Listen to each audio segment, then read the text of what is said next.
गहरे और पुरसुकून जंगल में जहां लंबे दरख्त हवा के साथ सरगोशियां करते थे और रात का आसमान चमकते हुए सितारों से सजा रहता था, एक छोटी सी जुगनू रहती थी जिसका नाम लूमा था। वो अपने खानदान की सबसे छोटी जुगनू थी, इतनी छोटी कि कभी उसकी रोशनी टिमटिमाती रहती और पूरी तरह रोशन नहीं होती थी। दूसरे जुगनू अक्सर उसका मजाक उड़ाते थे। लूमा, तुम्हारी रोशनी तो बहुत कमजोर है, तुम किसी को रास्ता कैसे दिखाओगी? लूमा उनकी बातें सुनकर उदास तो हो जाती, लेकिन उसके दिल में उम्मीद की रोशनी कभी बुझती नहीं थी। वो जानती थी कि एक दिन उसकी छोटी सी रोशनी भी किसी के काम आएगी।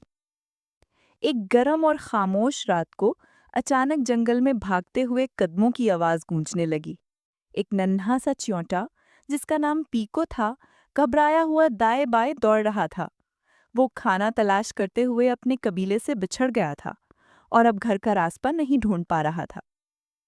कोई है? मेरी मदद करो, मैं खो गया हूँ। पीको ने डरते हुए आवाज लगाई। लूमा ने उसकी आवाज सुनी और फौरन नीचे उड़कर आई। डरो मत, मैं तुम्हारी मदद करती हूँ। पीको ने हैरान होकर उसे देखा। लेकिन तुम्हारी रोशनी तो बहुत छोटी है, जंगल बहुत अंधेरा है और मेरा घर बहुत दूर। हम रास्ता कैसे ढूंढेंगे? लूमा ने हिम्मत भरी मुस्कुराहट के साथ कहा, छोटी रोशनी अंधेरे में उम्मीद बन सकती है। आओ, कोशिश करते हैं। उसने अपनी पूरी ताकत से रोशनी जलाई। पहले तो वो टिमटिमाई, फिर थोड़ी मध्यम सी रोशन हो गई। पीको उसके पीछे पीछे चलने लगा। रात के जंगल में अजीब आवाजें गूंज रही थीं, कहीं पत्तों की सरसराहट, कहीं दूर से जानवरों की आवाजें। पीको डर जाता, लेकिन लूमा प्यार से कहती, बस मेरे करीब रहो, मैं तुम्हें छोड़ूंगी नहीं। वो घनी घास से गुजरे, गिरे हुए तनादार दरख्तों पर चढ़े और एक छोटी सी नदी के किनारे से गुजरे जिसमें चांद की रोशनी चांदी की तरह चमक रही थी।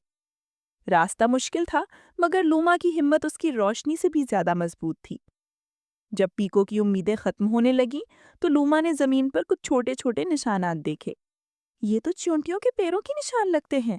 वो खुशी से बोली, हाँ, ये हमारे रास्ते के निशान हैं। लूमा थोड़ा ऊंचा उड़ी और उसकी रोशनी अब एक छोटे से तारे की तरह चमकने लगी। वो निशान मजबूत से मजबूत होते गए। कुछ ही देर में वो एक बड़े चींटी के टीले तक पहुंच गए, जहां रोशनी फैली हुई थी। पीको का खानदान खुशी से बाहर निकला। तुमने हमारे पीको को वापस पहुंचाया, शुक्रिया छोटी जुगनू। लूमा की रोशनी फख्र से चमकी। पहली बार उसे लगा कि उसकी रोशनी वाकई मायने रखती है।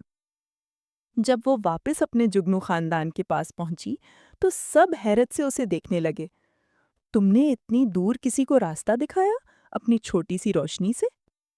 लूमा ने मुस्कुराकर कहा, हाँ, छोटी रोशनी भी अंधेरे में किसी के दिल में उम्मीद जगा सकती है।